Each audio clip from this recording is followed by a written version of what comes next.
morning and good evening to all our participants across the globe. I hope you all are doing well. My name is Ritika Prasad and I welcome all of you to our Grow Sutra in 30-minute session. Firstly, I would like to thank you all for giving so much of appreciation for our past session. That's the reason I believe that we have bring another session on qualifying leads. It's about you, not them. So let me introduce you to Dennis Roman, who is the speaker for our today's session, and Vishendra Verma, who is the host for today's session.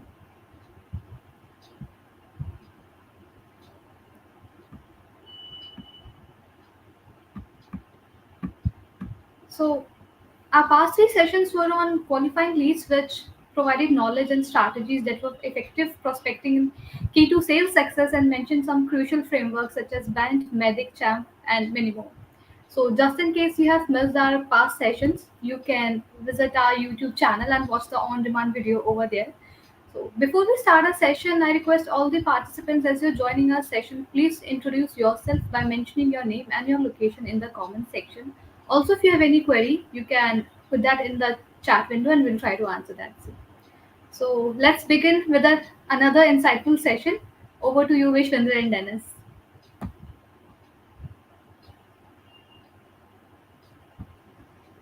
Thank you, Ritika. Good morning, good afternoon, good evening, everyone. Um, this is our fourth session on qualifying leads, and as Ritika mentioned about three sessions which we did in past, I'm sure you might have attended them and you might have gained a lot of insights from these sessions. I'm assuming on this session today we are going to have a lot of our existing customers and also new prospects, potential customers, who are going to get to learn a lot of new insights, especially on the topic sales personas. Uh, if we look at the title it's about you and not them, and that actually resonates with, because you guys are here to learn the sales strategies that can make your approaches more effective. And one of the important element is certainly sales persona. So before we begin, I'm going to talk about some of the initial journey which a salesperson has. So when a salesperson goes for an interview, the first thing which he normally gets is, I'm looking, especially from the employer, I'm looking for a red hot salesman who's full of fire, someone who is burning with ambition and ready to toss the competition. So that's the first set of expectation which has been set by your employer, especially on your sales persona, the persona that they desire for pursuing the prospects or customers, or even closing sales. I'm sure most of you would resonate. Most of you would understand what I'm referring to here. Moving to the next slide, and that's something which is more interesting. That's on the backstage, which you might not be familiar, but that's what the employer says to their to other colleagues. It could be. I mean, it's more of a you know it's more of a water cooler uh, discussion, but they can say our new sales manager whom we hired is an expert on modern marketing techniques, but I got him dirt cheap on eBay. So you can understand where I'm coming from, and you would be able to understand why sales personas are so important, so that you have a profile that is more influential. You're not selling the products and solutions of your organization, but you have a command on your sales personality as well. Moving to the next slide, as soon as you join the organization, where it begins is, you've been asked to craft a strategy that helps you gain buyers' wallet share and captivates their attention. And what does that mean? That means sell. Okay, so your um, journey with sales is start from the day one, wherein you have to start looking for the buyer's wallet share, and also look for strategies that can captivate their attention. Now, the beginning continues, and when you have further conversation with your colleagues, with your boss, they share some of the key rules. And the first rule which they share is always let the client have his way. After you have convinced him that your way is his way. But then what has not been discussed is what is your way? What should be your way? What should be your approach? What should be your traits that you should take to the table in order to make your sales more effective, in order to you know to pursue the customers or the prospects in a most effective way, most competitive way. And that's what this session is all about. uh, Normally, the sales personas tend to be hidden in the shadows, and there could be various reasons. One reason is we are focused too much on buyers. We normally have our buyer centric approach, which is more in terms of engaging with our buyers with various tactics, understanding their personas, understanding what are their needs, what are their pain points, what are the traits, what is their intent behavior that they are showing us. So most of our focus has been there. Second is misunderstanding the impact of the sales persona. It's normally in the organization, the impact has not been seen. The potential influence of seller personas are not understood. Third is time and resources. There is a time and resource constraints. In order to develop a seller persona, that requires time, effort, and resources, and that's where the company has to invest a lot of time before they can have a sales persona that is developed to chase their prospects and customers. So that is again ignored here. And last but not least, most of the times is the traditional sales mindset, wherein the approach is one size fits all, and that actually diminishes the role of sales personas. I'm also going to cover what are the various the variables that drive the development of sales personas and expertise. While we talked about why it's been misunderstood, but then there are certain variables which are taken into consideration before we design the sales personas. And these variables are: one is the buyer values. What is the buyer? What are the expectation of the buyers?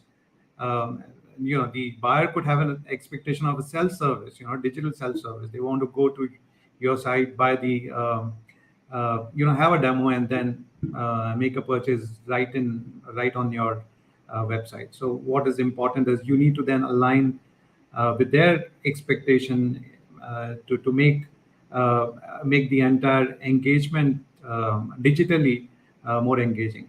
Similarly, what is the target? So it's whether there are certain segments which have been identified as part of your um, uh, uh, um, uh, ideal customer profiles or target groups, or there are certain roles which you are targeting. So even like for instance, C-level selling, that's a concept which has been which is quite famous with within B2B sales and marketing profiles. The other variable is solution. What is the size of the solution? What is the complexity of that solution? Whether that solution is a custom built solution, whether it's a commodity solution, uh, and what is the maturity of that solution? Whether the solution is an initial stage or whether it's a more mature solution, wherein the buyer is looking for a more technical kind of an approach, and that's where your engineering sales team might have to get involved to talk about custom built solutions. Buying life cycle is another variable.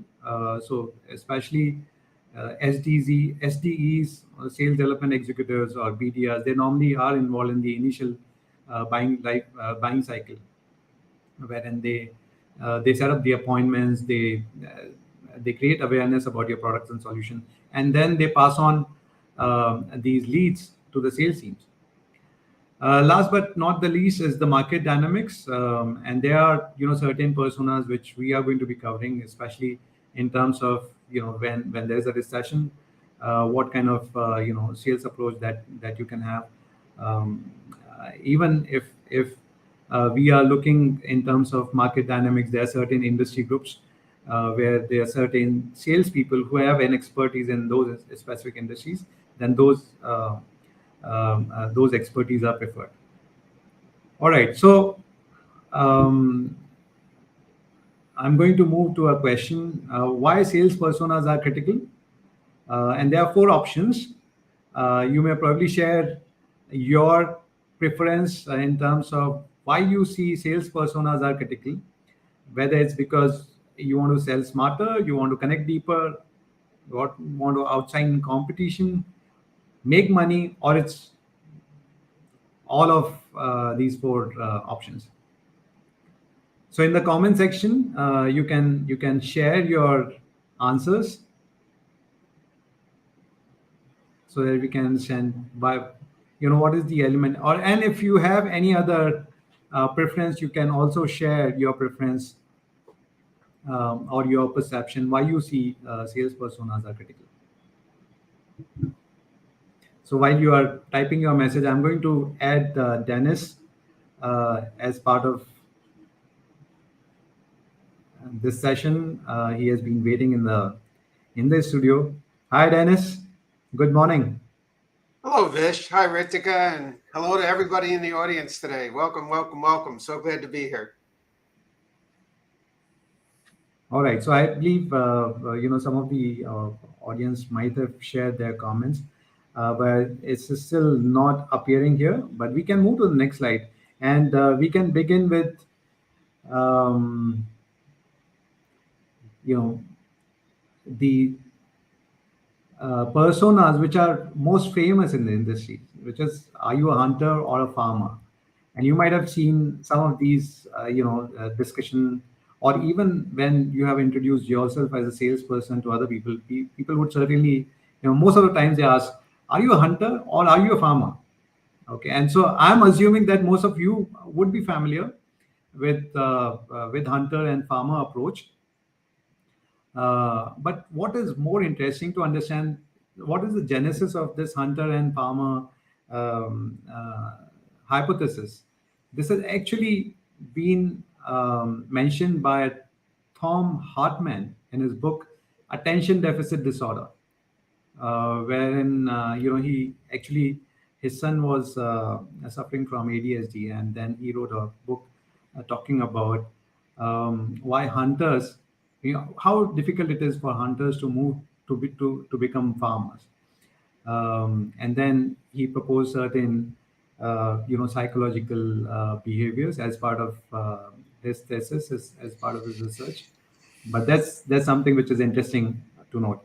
So I'm going to move to Dennis. Dennis, over to you. I you have a lot of interesting insights for the people. So yeah. Okay, Vish, thank you. I always like this one slide, and I'll ask everybody to just think about it. Does anybody know why it's a bull and a bear? Does anybody know why those symbols represent Wall Street? Anyhow, I won't get into that right now. We might answer that question at the end. All right, Vish, let's go. Why the rusty nail? Okay, I love this slide. I use it all the time. Why the rusty nail? We're going to talk about things today that exist, have existed, many of which may have been forgotten or are not front of mind because we're all rushing all the time to the next newest app. As an example, probably Chat API would be maybe the best, GPT would be the best possible example I could come up with. But there are characteristics and and concepts and ideas and functions that have existed forever and they're still existing today, and maybe we're not using them well enough. So the idea here is this rusty piece of iron on a wall is being held in place by this rusty nail on the wall, and it's going to be there long after we're all gone. So what we're going to talk about today is buyer personas, and that's a fairly unique subject, which we'll explain why in just a moment. But the concept has been present forever. Whether we're consciously aware of it every day is a different question, and we're here to helpfully raise all of our consciousness in that regard. Next slide. Okay, you come across this guy. So Is this guy a farmer tending to his fruit trees? Or is this guy the CEO of a massive international company walking in his garden on the weekend? Of course, it's out of context. You got no idea. But it would probably be fair to say, if I gave you the two choices, almost everyone, upon seeing the slide, would think he was a farmer. Between the hat and the background and the nondescript shirt, etc., we'd all say, the guy's probably a farmer. But we shouldn't make those kinds of assumptions. Next slide. The Peter Principle is something that maybe many of you have never heard of, but it was pretty famous not too terribly long ago. Developed by a guy named Lawrence J. Peter, who observes that people in a hierarchy tend to rise to a level of respective incompetence. Employees are promoted based on their success in their previous jobs until they reach a level at which they are no longer competent. And once you become no longer competent, they may get rid of you, but they're probably not going to promote you anymore. The skills in one job do not necessarily translate to another. Good example, some of you on the call today are excellent salespeople. Some of you on the call today are excellent managers of salespeople. And some of you are actually really good at both. But there's also situations where really good salespeople were elevated to management positions without having the real skill set. They'd have all the basics of how to be a salesman, but not necessarily people management skills. The point is, we're in a very dynamic society and things change. This thing about incompetence is something that you may not have ever heard before. And it does sound a little edgy. I get the edge that's in there. But we have a little question here, I think, Vish, for everybody. Do we have a survey? Yeah, we do. Okay. So I also want to mention that a couple of people did respond to my last question, and there was an interesting comment, especially from Rajesh and Vishnupriya. They talked about connect deeper, which is interesting to note. But I'm sure these questions are going to be more engaging, and I would encourage everyone to participate in these questions and share your responses. So this question is primarily on Peter Principle, what Dennis talked about. And the question is, to what extent is the principle still in play today at your firm or your target accounts? And the options are A, none or not so much, B, too hard or too subtle to tell, C, actually pretty easy to spot, and D, on display regularly.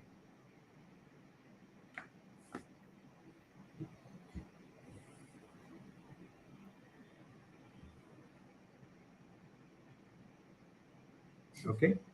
So another way to look at this, another way to ask this question, if I could, Vish, psychiatrists claim that one out of every 3 or 4 people have some kind of psychological problems. So when you're at your next event in the audience, you look around or if you're with your friends, especially, you look around and you go, well, he's normal, she's normal, he's normal. Well, if you're 1 in 4 or 5 people, that means you're the one with the problem, right? So anyhow, back to your question there, Vish. Okay, I think there's a lag in terms of getting a response. All right, let's keep going. We'll come back to the answers later. Keep going. Yeah. Okay, the unexplored paradigm. So one day I just sat here when we were working up the slides for today, and I thought about this, and I go to Google and I type in buyer persona.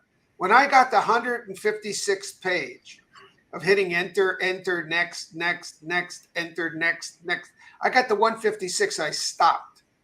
It may have gone on to infinity. I don't know how far it went on.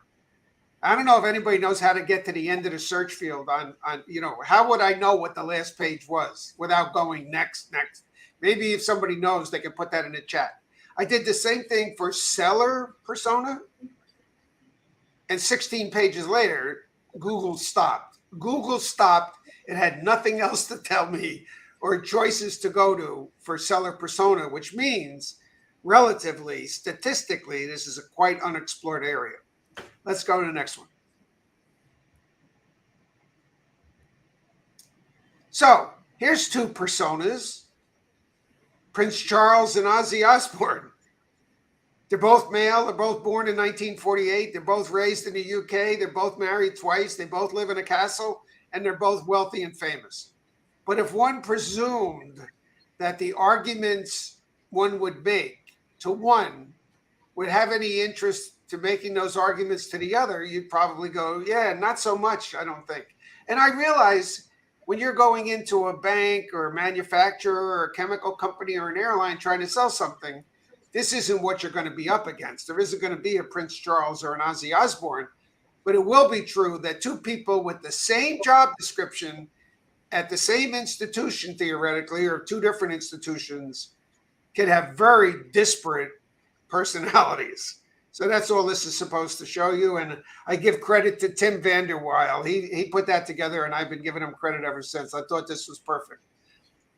All right, what do we got next, Fish? Yeah, so starting from here, let's actually delve into sales personas. They are very famous. There's a famous book on sales, which I believe most of the sales people might have read, is the Challenger Sale, which is written by Matt Dixon and Brent Adamson, and they actually talked about five types of sales personas, and which is very straightforward. First is hard worker, then challenger. Challenger, brings unique perspective, loves to debate, pushes customer, understand customer business. Then you have a relationship builder. So even relationship builder is also seen, highly effective salesperson, because because the customer relationship is more important for the organization. If you look at the previous slide which I shared on farmers and hunters, farmers actually play that role most of the times, wherein they also invest a lot of their effort in building relationships. Then you have a problem solver, which is highly detail oriented, analytical, reliable response to stakeholders, and he or she understands the problems or the pain points which the customer is facing. And last one, and most of the salespeople actually are loners in some or the other way. So they also show that trait. Obviously, the book talked about five sales personas, but I believe these are not mutually exclusive. Some of the traits every salesperson has. And in fact, as a loner, as a lone wolf, you have your own instincts, and it's very important for a salesperson to have their own instincts to stand the ground. They need to be self-assured, they need to be assertive, and they need to deliver results, but difficult to manage. uh, all right, so I thought I can give you I can extend the personas on asteroids that you talked about in terms of how it's been seen for salespeople.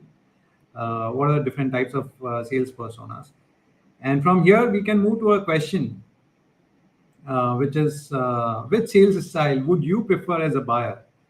So, if you get into the shoes of your buyer, which sales style would you prefer out of these five sales personas that I talked about? Whether it's a hard worker, challenger, lone wolf, relationship builder, or problem solver. So please type your comments in the comment box. Pick A, B, C, D, or E, and share your comments with us.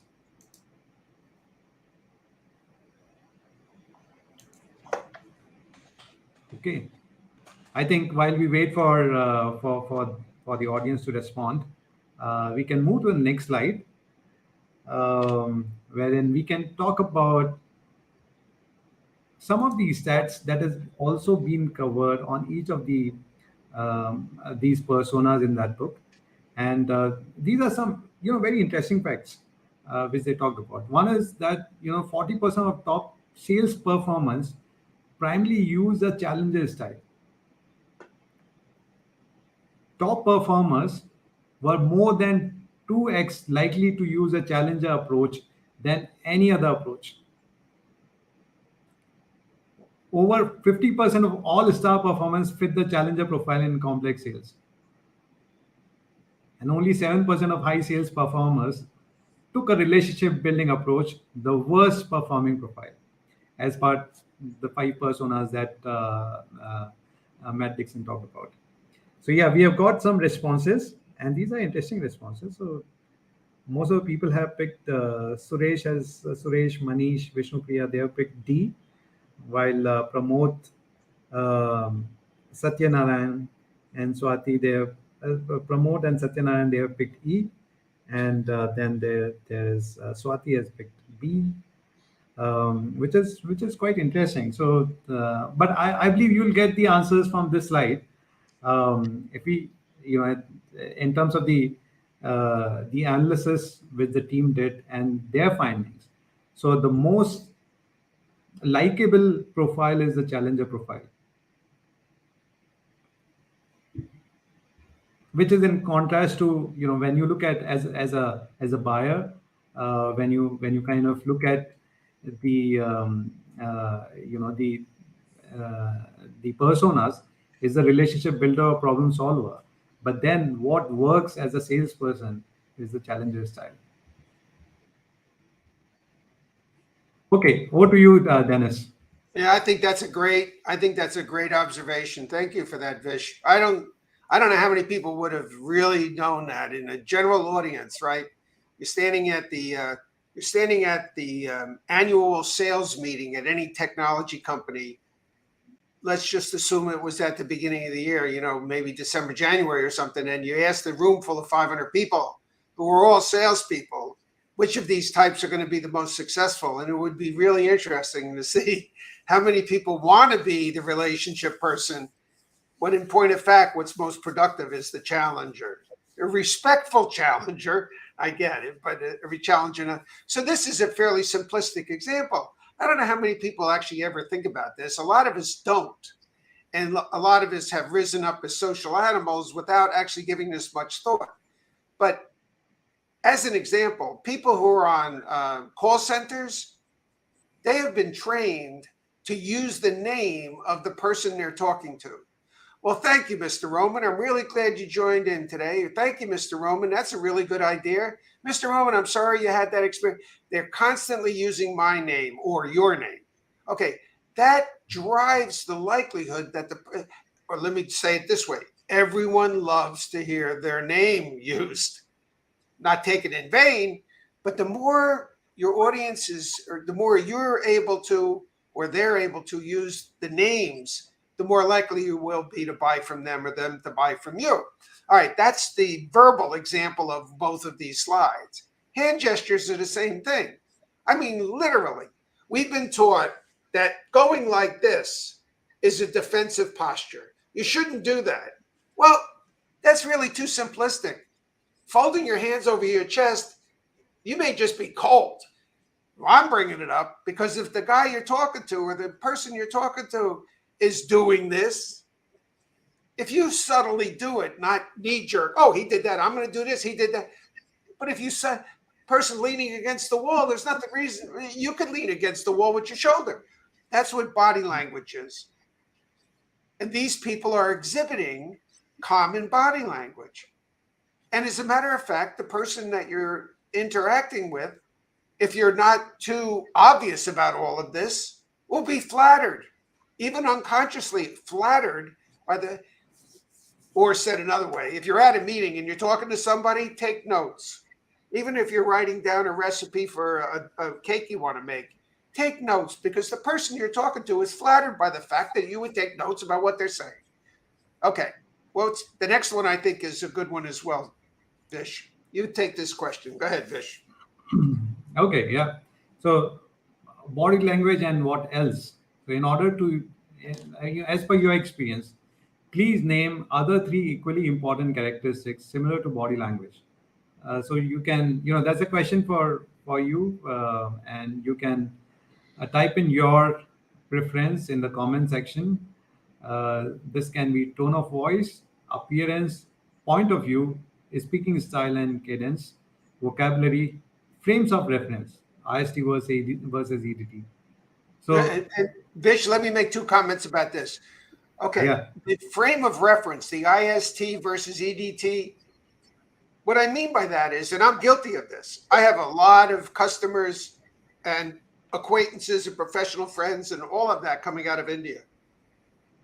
And we all know about the half-hour difference between India time and US time. And I'll have somebody in India write to me and say, let's have a meeting at 7:30, p.m. Indian time. And I will convert that statement into my time. And then I'll write back and say, okay, great. Let's do that time, 10 a.m. Eastern Daylight Time. Instead of repeating back to them their own frame of reference, I'm converting it into my frame of reference so I'm more comfortable. But it's actually insulting to the guy on the other side because then he has to convert it back again. I know that's a very simplistic, but these are the little bits of behavior. Vocabulary. Let me give you this example. I thought about it before the meeting today, Vish. Vish and I have very different styles. It's obvious. And we work great together, right? But I'm not selling to Vish and he's not selling to me. And one of the characteristics of my style is I would use the word bombastic. I'm bombastic. Vish is not bombastic. That's an example of vocabulary. Should I use the word bombastic when I'm talking to people? Are they going to find me to be a queer duck because I'd use such an not idiotic, but and very unused word very often? We have a reading vocabulary, we have a speaking vocabulary, and we have a written vocabulary, and they're all very different. What we say to people ought to be the way we write our emails, but the way we write our emails tends to be very staid and constructed oddly. We're speaking anyway. That's the kind of idea. So we have a lot of people voting on this. Yeah. So you talked about bombastic. There's a song as well on bombastic. So that actually reminded me of that song. But anyways, we have got responses from Alex, Vishnupriya, and Pramod, and most of them have actually picked up A and D. While there's a variation on F and there's a preference for F and B as well. But A and D are the next two most preferred, characteristics apart from body language. Okay.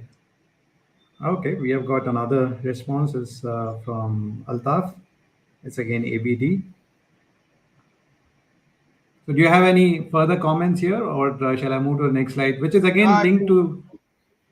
We could spend all day talking about the variations here, but let's keep going. So one of the area which I would like to also cover is the, personality traits. Your the psychological behavior or the way you perceive, the way you think. That also actually matters a lot as part of these characteristics. And there's a very very famous model which is DISC model, and this has actually been coined by William Moulton Marston, physiological psychologist, and he actually talked about this model in the book Emotions of Normal People. And this model is actually used by many organizations or even HR people to assess employees, their psychometric behavior, so on and so forth. And this model is also used or talked about as a seller personas. What are the different traits that you can identify? So D actually stands for dominance, which is more on the results, direct. The person is competitive. I stands for influence. What influence that you carry in terms of the relationship, in terms of the optimism, your enthusiasm, your collaboration with people. Are you collaborative, people oriented? S stands for steadiness, supportive. So this style is actually also preferred a lot, especially by certain customers who would like to have a supportive salesperson. So this trait actually brings sincerity, patience, modest approach. And last but not the least is the C, which stands for compliance, wherein you are accurate, you want to comply with certain standards, certain frameworks. You are cautious in your approach, you are contemplative, which also adds a lot of value. So these four traits are very important to be looked at. When you are assessing yourself, you may also look at these personality traits and figure out what actually, what is the style that you normally have when you deal or when you engage with your prospect. Okay, moving back to you, Dennis. Okay. So, very quickly, two ways to sell. I would call it the easy and sustained pressure or full frontal assaults. And here's what I'm talking about. If the company that you're calling on is prospering, and what we mean here is they're doing well financially, the analysis of their income statement, cash flow, balance sheet, the analysis of that says this company's doing pretty well. The kinds of people who would be sent over there to call upon those kind of companies, I would suggest would a company would do well to send these kinds of folks over there. Highly consultative by nature and tone of voice, excellent listeners and good at crafting open-ended questions, ex-Big Four types, even a few nerdy types are okay. Now, if the analysis of the financial statements of a public company says that company is struggling, those first types of people are dead wrong to send over there. The companies that are at risk and trouble think you need brain surgery. If you need brain surgery, you don't want a lot of consultation. You want somebody who knows and is confident about fixing your problem. They exude confidence. They're prescriptive.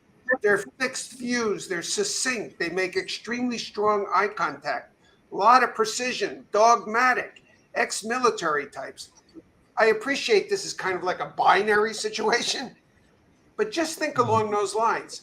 If you're at risk, you want a guy to be able to fix your car as soon as possible without a lot of discussion, right? If you're just thinking about maybe you want to soup your car up, you don't mind a longer discussion if I could make these retail examples.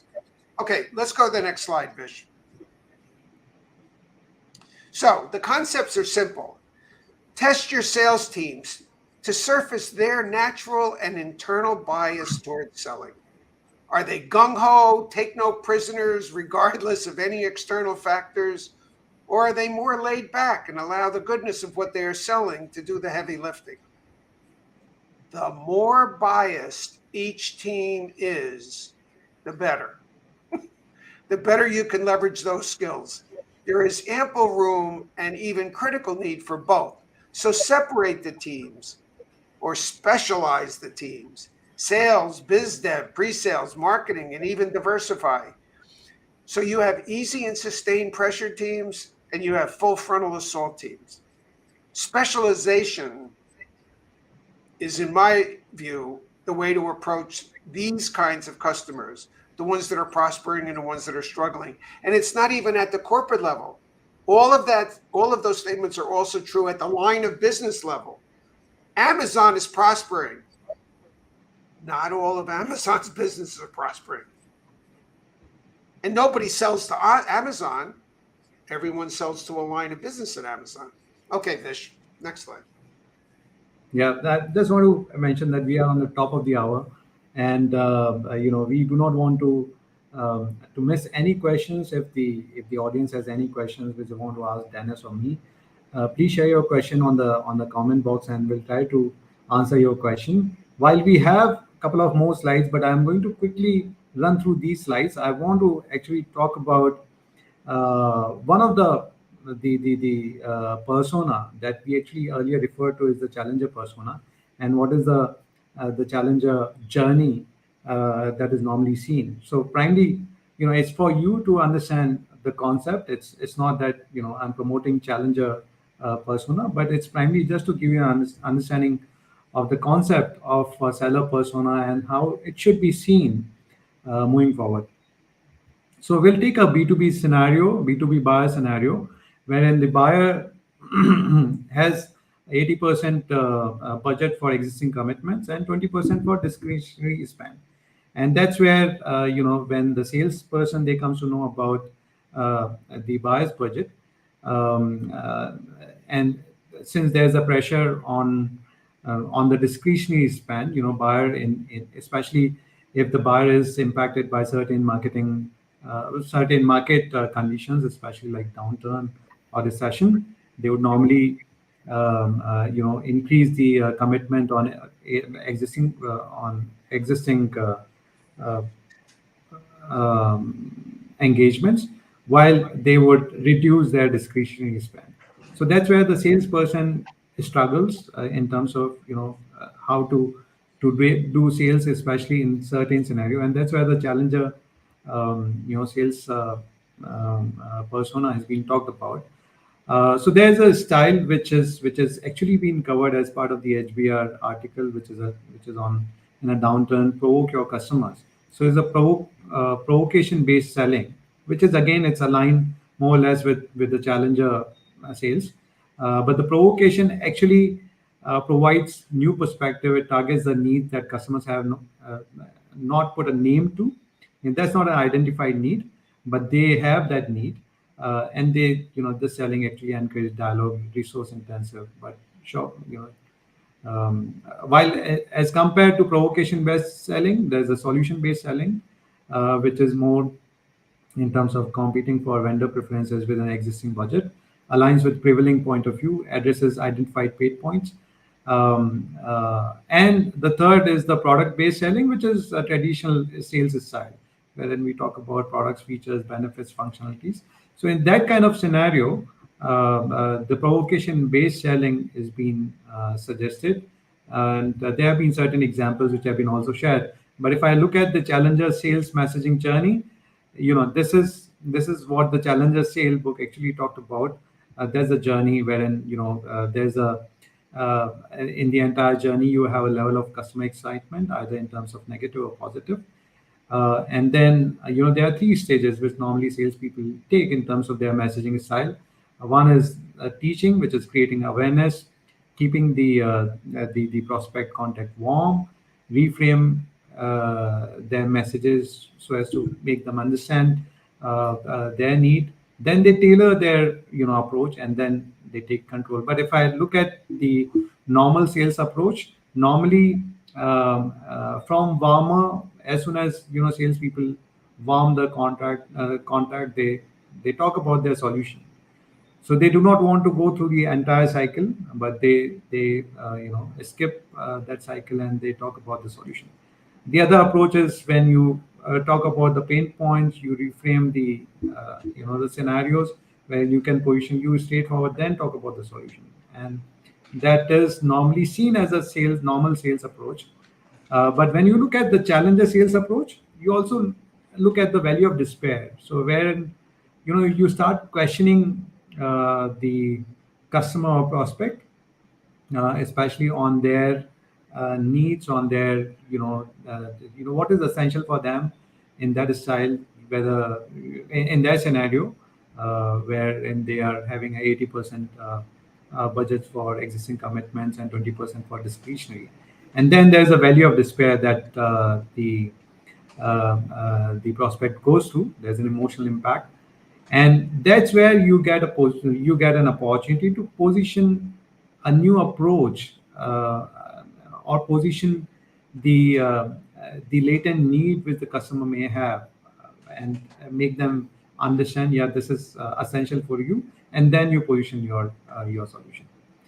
So there's a challenger sales messaging that is what has been also referred in the book. But what actually it also bring an advantage is it shortens your sales cycle. So that's an experience. That's an on the basis of their analysis, they have seen that provocation based selling actually shorten the sales cycle as well, and customer actually make a quick decision to move forward with that new solution once they are being nurtured, once they have understood what their latent needs are, or their needs which they have not actually defined earlier, and they are in a position where they have understood, yeah, this is essential for them to exist in that scenario, and that's where the provocation based sales uh, culminates. All right, so that's the last question. Dennis, do you want to talk about before? I Yeah. read out the So buyer we can mismatch. finish up. I can finish up with it by just clarifying.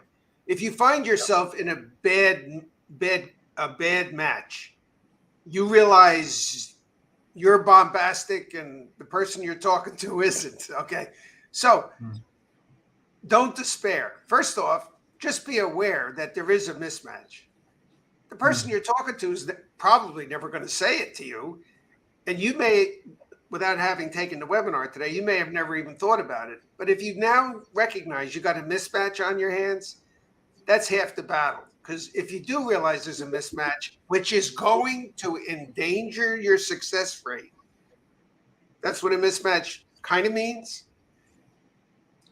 Be aware and start mimicking your buyer behaviors. Skill yourself up.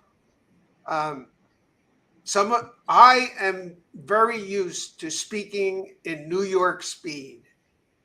That's where I'm from. I realize a lot of my audience is not terribly in love with that New York speed that I can tend to get into. I got to skill myself up by slowing my voice down and what I'm trying to say. Or enlist compatibles. You got a lot of people you're working with, get some compatibles into the mix that you think would be a good match with the buyer you're talking to. Or leverage the mismatch to your advantage. Hey, look, Mary, you're like this and I'm like that. I realize we're not completely compatible, but I think we can leverage this to our mutual advantage. I think your skills inside your company and my skills that I'm bringing to your company, if we partner up, we together can have a big impact. So you can even bring the mismatch to the surface to use to your advantage. That's it for me, Vish. Thank you. Thanks, Dennis. So I believe we are short of time, so we'll skip the responses. But quickly, I may ask the audience if they have any preference for any of the responses here. They can share that in the comment box and with us, and we'll go through that. I'm conscious of the fact that we are already top of the hour, so I'll quickly move to the next slide, which is the areas where we can help you in case if you want to reach out to us. So we can certainly help you on GTM strategy crafting, prospect lead qualification process, sales and marketing cohort training or coaching, designing integrated sales marketing funnel, which is actually seen very critical by the organization these days, or even crafting sales playbook or outreach program.